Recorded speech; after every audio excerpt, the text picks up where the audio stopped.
यदि भगवान की करुणा न होती, राम जी का तो दर्शन अलग है ना, राम जी की दृष्टि अलग, राम जी का चिंतन अलग है। हम राम जी को जो पूजते हैं, हम राम जी को जो मानते हैं, वो ऐसे ही नहीं, उसके पीछे बहुत कारण है, दर्शन है, सिद्धांत है। यदि अच्छा, एक कर्म का सिद्धांत होता है, कर्म का सिद्धांत जानते हो ना, जो जैसा करेगा वो वैसा भरेगा, ये कर्म का सिद्धांत। जैसा बीज बोओगे वैसा ही फल मिलेगा, है ना, ये कर्म का सिद्धांत है। कर्म प्रधान विश्व करी राखा, मानसकार कहते हैं सारा संसार कर्म के अधीन है, जैसा कर्म करोगे वैसा पाओगे। जब जीवन में समस्याएं आती हैं, परेशानियां आती हैं, दुख आता है, तो अधिकांश लोग शिकायत करते हैं, भगवान ने हमें ऐसा कर दिया। ना, भगवान ने कुछ नहीं किया, तुमने जो बोया था वही काट रहे हो, भगवान ने कुछ नहीं किया, तुम्हारे अपने कर्मों का फल है जो आप भोग रहे हो। लेकिन भोगते समय जीव भूल जाता है, करते समय याद रहता है। करते समय तो पता है उसे, भोगते समय कहता है भगवान ने दे दिया। करने वाले तुम हो तो भोगने वाले भी तुम ही होगे, कोई और नहीं भोगेगा, ये कर्म का सिद्धांत है। लेकिन एक बात बताओ, क्या रावण के साथ कर्म का सिद्धांत लगा? हमारी बात समझ आई? रावण ने क्या क्या कर्म किए आप सबको पता है, कितने कितने धर्म के प्रतिकूल कर्म किए, लेकिन तो भी आखिरी समय में गति क्या हुई? यदि कर्म का सिद्धांत भगवान यहाँ लागू करते रावण के ऊपर, तो महाराज ना जाने कितने वर्षों तक नरक में जाना पड़ता, ना जाने किन किन नरकों को भोगना पड़ता। लेकिन बड़ा अजीब है, यहाँ तो कर्म का सिद्धांत लगाया नहीं भगवान ने। तासु तेज समान प्रभु आनन, तासु तेज समान प्रभु आनन। जिस समय रावण का वध हुआ, रावण का शरीर धरती पर गिरा, देवता लोग आकाश में आ गए कि अब इसकी क्या गति होगी। हम भी तो देखे, इसने दुनिया को परेशान किया, सारी सृष्टि को जो रुलाता था उसका नाम रावण। देवता लोग भागते फिरते थे जिससे, सारे देवता आकाश में आ गए कि इसकी गति क्या होगी। तो कर्म का सिद्धांत लगता तो क्या होना चाहिए था, ना जाने कितने कितने वर्षों तक नरक में जाना चाहिए था, सब कर्म का फल भोगना चाहिए था, पर हो गया उल्टा। मानसकार कहते हैं रावण के शरीर से आत्म ज्योति निकली और भगवान में ही समाहित हो गई। तासु तेज समान प्रभु आनंद। और देवताओं ने जब ये देखा तो सब आश्चर्य में पड़ गए कि हुआ क्या।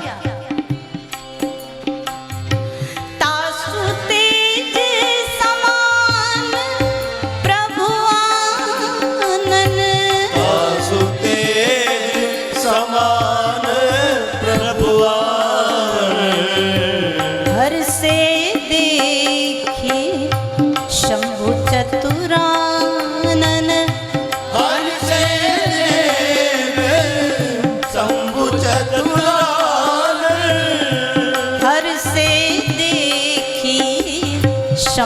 चतुरानन हर से शंभु चतुरानन। रावण का जब अंतिम जो परिणति हुई उसको देखा तो हर्ष से देख शंभु चतुरानन। शंकर जी और ब्रह्मा जी प्रसन्न बने, बाकी किसी को समझ नहीं आया कि हुआ क्या। यहाँ कर्म के जो सिद्धांत था वो कहाँ चला गया। एक बड़ी बढ़िया बात, भगवान का मुख्य उद्देश्य, भगवान का मुख्य सिद्धांत है। जैसे शरीर में कहीं कोई फोड़ा निकल जाए, कोई बीमारी हो जाए तो डॉक्टर क्या करेगा? वो उस फोड़े को चीरा लगाकर ऑपरेशन करके हटा देगा। कोई बीमारी हो जाए तो डॉक्टर का उद्देश्य बीमार को खत्म करना है कि बीमारी को खत्म करना है? कोई डॉक्टर चाहेगा बीमार को खत्म कर दूं, बीमारी अपने आप हो जाएगी। डॉक्टर का उद्देश्य है बीमारी को खत्म किया जाए और बीमार को बचाया जाए, है ना, बीमार को स्वस्थ किया जाए। तो राम जी का सिद्धांत भी यही है,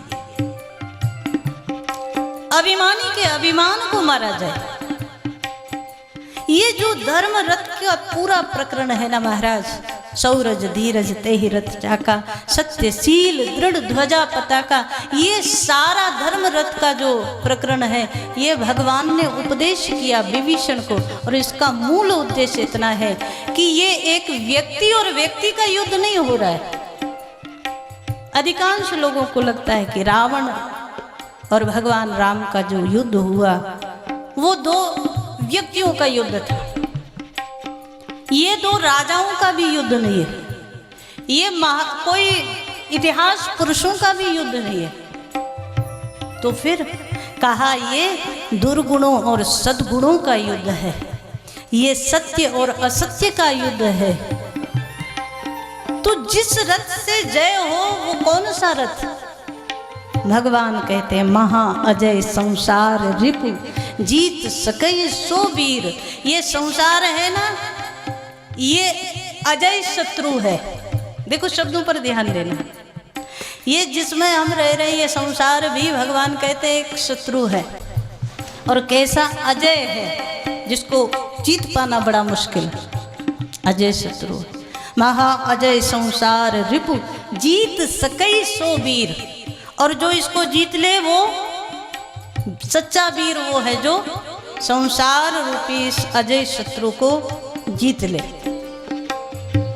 और मानसकार ने लिखा मानस में, जाके असरथ होय दृढ़ सुनहु सखा मति धीर। जीत कौन पाएगा?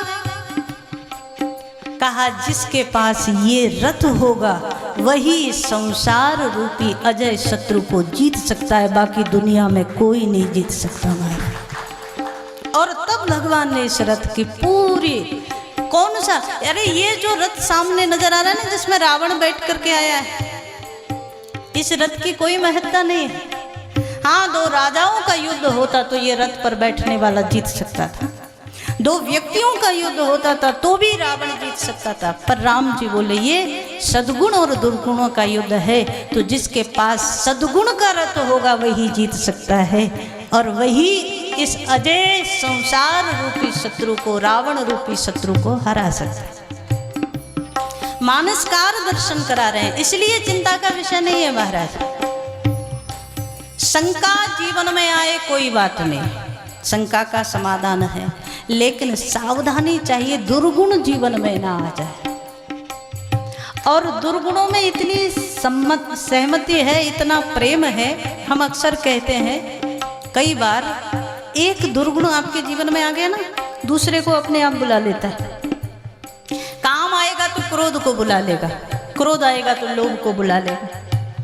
एक एक दुर्गुण, सद्गुणों में इतनी आपस में प्रीति नहीं है जितना दुर्गुणों में।